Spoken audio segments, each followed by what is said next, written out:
रूकी, अगर आप भी 2027 में फाइनल बोर्ड परीक्षा का एग्जाम देने वाले हैं तो यह वीडियो आप लोगों के लिए बहुत ही इंपॉर्टेंट है, क्योंकि इस वीडियो में हम लोग क्लास 12th का जियोग्राफी यानी भूगोल का जो चैप्टर 3 है, सबसे इंपॉर्टेंट चैप्टर मानव विकास यानी ह्यूमन डेवलपमेंट, इसका वायरल ऑब्जेक्टिव क्वेश्चन लेकर आए हैं, जो कि आपके 2027 परीक्षा में यानी फाइनल बोर्ड परीक्षा में 100% यहाँ से प्रश्न पूछे जाते हैं। तो इस चैप्टर को अच्छे से याद कर लीजिएगा, इसमें आपका पूरा इंपॉर्टेंट क्वेश्चन करवाएंगे जो आपके एग्जाम में आने की सबसे अधिक संभावना है। तो चलिए क्लास को स्टार्ट करते हैं। पहला क्वेश्चन देखिए क्या कह रहा है कि मानव विकास की संकल्पना निम्नलिखित में से किस विद्वान की देन है। मानव विकास की जो संकल्पना है किस विद्वान की देन है, आप लोग कमेंट करिए। कह रहा है कि प्रो अमर्त्य सेन का कि डॉक्टर महबूब उल हक का। तो याद रखेंगे डॉक्टर महबूब उल हक का, ऑप्शन बी आपको याद कर लेना है। अगले क्वेश्चन की ओर चलते हैं। दूसरा क्वेश्चन कि मानव विकास सूचांक यानी HDI का प्रतिपादन किस वर्ष किया गया था। सब VVI क्वेश्चन है, इसको आप लोग याद कर लेना है। अगर आपको 450 प्लस और 400 प्लस लाना है तो आप लोग जरूर इस सारे चैप्टर को याद करिए और चैनल को सब्सक्राइब करके जुड़ जाइए, ताकि जितने भी 12th क्लास के क्वेश्चन है सब आपको इस चैनल पर मिल जाएगा, चाहे वह ऑब्जेक्टिव प्रश्न हो और चाहे वह सब्जेक्टिव क्वेश्चन हो। और देखिए लाइक जरूर वीडियो को करिएगा।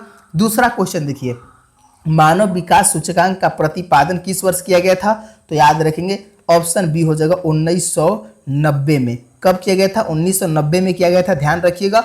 चलिए तीसरा क्वेश्चन कह रहा है कि नोबेल पुरस्कार विजेता प्रो अमर्त्य सेन का संबंध किस देश से है। बताइए तो अमर्त्य सेन का जो संबंध है किस देश से है। तो याद रखेंगे ऑप्शन ए हो जाएगा भारत देश से है। ऑप्शन ए आपको याद कर लेना। ऐसे ही प्रश्न आपके डायरेक्ट बोर्ड में आते हैं। चलिए चौथा प्रश्न देखिए कि मानव विकास के कितने प्रमुख स्तंभ हैं। तो देखिए मानव विकास के 4 प्रमुख स्तंभ हैं।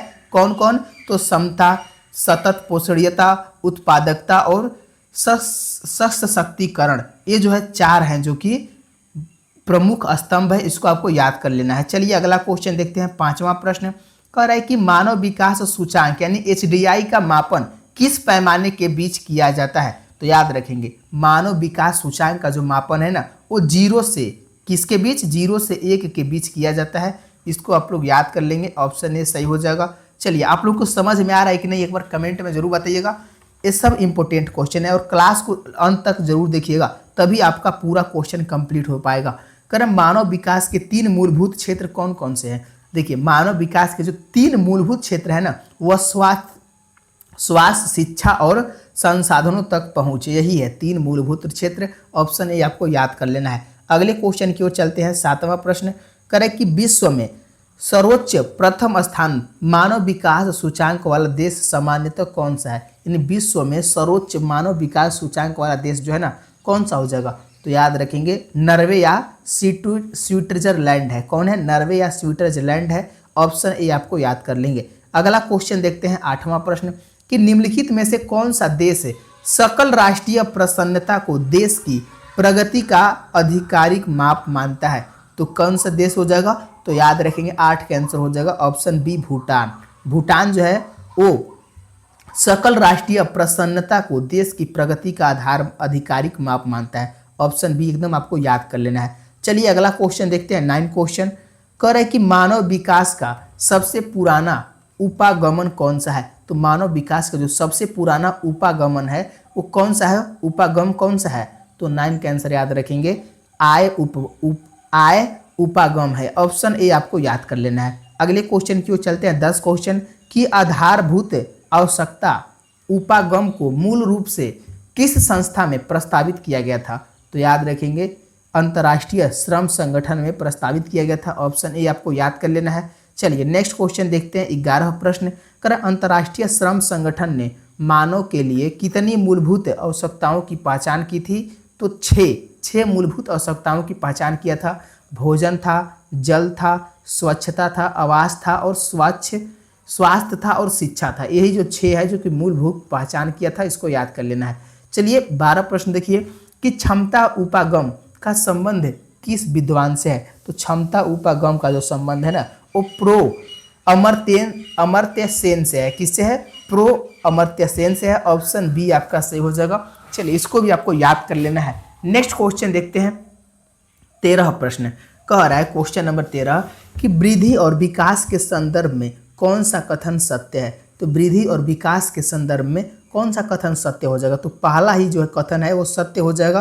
कह रहा है कि वृद्धि मात्रात्मक और मूल निरपेक्ष होती है, जबकि विकास जो है गुणात्मक और मूल्य सापेक्ष होता है। इसको आपको याद कर लेना है, ऑप्शन ए बिल्कुल सही हो जाएगा। चलिए, ये सब इंपॉर्टेंट क्वेश्चन है, आपको कैसे भी करके याद करना ही पड़ेगा। जो बच्चा इस क्लास को अच्छे से नहीं देखेगा, इस सारे क्वेश्चन को याद नहीं करेगा, समझिए उसका अच्छा मार्क्स नहीं आने वाला है, क्योंकि यही सब क्वेश्चन डायरेक्ट आने वाले हैं। कर विकास का अर्थ क्या है बताइए। तो विकास का जो अर्थ होता है ना, गुणात्मक सरकार, परिवर्तन और विकल्पों में वृद्धि है, यही विकास का अर्थ है। यानी गुणात्मक सकारात्मक परिवर्तन हो और विकल्पों में वृद्धि हो, इसको आपको याद कर लेना है, ऑप्शन बी सही हो जाएगा।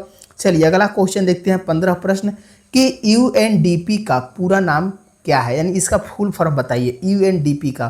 तो यूएनडीपी का फुल फॉर्म क्या होता है, आप लोग जानते हैं कि नहीं, तो याद रखेंगे, यूनाइटेड नेशनल डेवलपमेंट प्रोग्राम होता है। क्या होता है, यूनाइटेड नेशनल, यानी ऑप्शन ए हो जाएगा यूनाइटेड नेशनल डेवलपमेंट प्रोग्राम, यानी संयुक्त राष्ट्र विकास कार्यक्रम, ऑप्शन ए आपको याद कर लेना है। चलिए 16 क्वेश्चन देखते हैं। कह रहा है कि मानव विकास प्रतिवेदन यानी HDR प्रतिवर्ष किसके द्वारा प्रकाशित किया जाता है, क्या हो जाएगा, तो याद रखेंगे प्रतिवर्ष UNDP के द्वारा प्रकाशित किया जाता है, ऑप्शन बी आपको याद कर लेना है। अगला क्वेश्चन देखते हैं, 17 प्रश्न कह रहा है कि मानव विकास के स्तंभों में समता यानी इक्वलिटी का क्या अर्थ है। तो मानव विकास के स्तंभों में समता का क्या अर्थ है, 17 का आंसर क्या हो जाएगा, तो देखिए ऑप्शन ए जो है बिल्कुल सही हो जाएगा, यानी प्रत्येक व्यक्ति को लिंग, जाति, आय और धर्म के भेदभाव के बिना अवसरों का समान उपलब्धता मिलनी चाहिए, यही हो समानता यानी इक्वालिटी, ऑप्शन ए आपको याद कर लेना है। चलिए अगला क्वेश्चन देखते हैं, 18 क्वेश्चन कि सतत पोषणीयता का क्या अर्थ है। तो सतत पोषणीयता का जो अर्थ होता है ना, कि भावी पीढ़ी यानी भविष्य की जो पीढ़ी है, भविष्य की पीढ़ी के लिए अवसरों की निरंतरता बनाए रखना, यानी भविष्य की पीढ़ी को देखते हुए विकास करना, निरंतर अवसरों को बनाए रखना, यही जो है सतत पोषणीयता का अर्थ होता है, ऑप्शन ए आपको याद कर लेना है। चलिए 19 क्वेश्चन देखिए, कह रहा कि सशक्तिकरण का क्या अर्थ है। सशक्तिकरण का जो अर्थ हो जाएगा ना, वो हो जाएगा अपने विकल्प चुनने की शक्ति प्राप्त करना, यानी सशक्तिकरण अपने विकल्प चुनने की शक्ति प्राप्त करना, यानी विशेषकर पिछड़े और वंचित वर्गों के द्वारा, ऑप्शन ए आपको याद कर लेना है। अगला क्वेश्चन देखते हैं, 20 क्वेश्चन कह रहा है कि मानव विकास सूचांक में स्वास्थ्य का मूल्यांकन किसके आधार पर किया जाता है। तो मानव विकास सूचांक में स्वास्थ्य का जो मूल्यांकन है किसके आधार पर किया जाता है, तो जन्म के समय जीवन प्रत्याशा के आधार पर, किसके समय, जन्म के समय, ऑप्शन ए आपको याद कर लेना है। अगले क्वेश्चन की ओर चलते हैं, 21 क्वेश्चन कह रहे कि मानव विकास सूचांक में शिक्षा और मूल्यांकन किन आधारों पर होती है। तो मानव विकास सूचांक में शिक्षा और मूल्यांकन जो है वो प्रौढ़ साक्षरता दर और सकल नामांकन अनुपात के द्वारा होता है, यानी स्कूल में बिताए गए वर्ष, यानी प्रौढ़ साक्षरता दर और सकल नामांकन अनुपात के द्वारा होता है, ऑप्शन ए आपको याद कर लेना है। चलिए अगले क्वेश्चन की ओर चलते हैं, 22 क्वेश्चन कि संसाधनों तक पहुंच का मापन किसके रूप में किया जाता है। तो संसाधनों तक पहुंच का जो मापन है ना, वह क्रय शक्ति के द्वारा किया जाता है, ऑप्शन ए आपको याद कर लेना है। देखिए जियोग्राफी का हम लोग 22 क्वेश्चन कर लिए हैं। अभी तक अगर आप लोग क्लास को लाइक नहीं किए हैं तो देखिए आप लोग लाइक जरूर कर लेंगे, और चैनल पर नए हैं तो चैनल को सब्सक्राइब जरूर कर लेंगे। सारे बच्चे एक बार चैनल को सब्सक्राइब कर लीजिएगा और अपने अपने दोस्तों को जरूर शेयर करिएगा, क्योंकि नेक्स्ट क्लास में हम लोग इसका सब्जेक्टिव क्वेश्चन लाने वाले हैं। तो मिलते हैं अगले क्लास में। धन्यवाद दोस्तों, जय।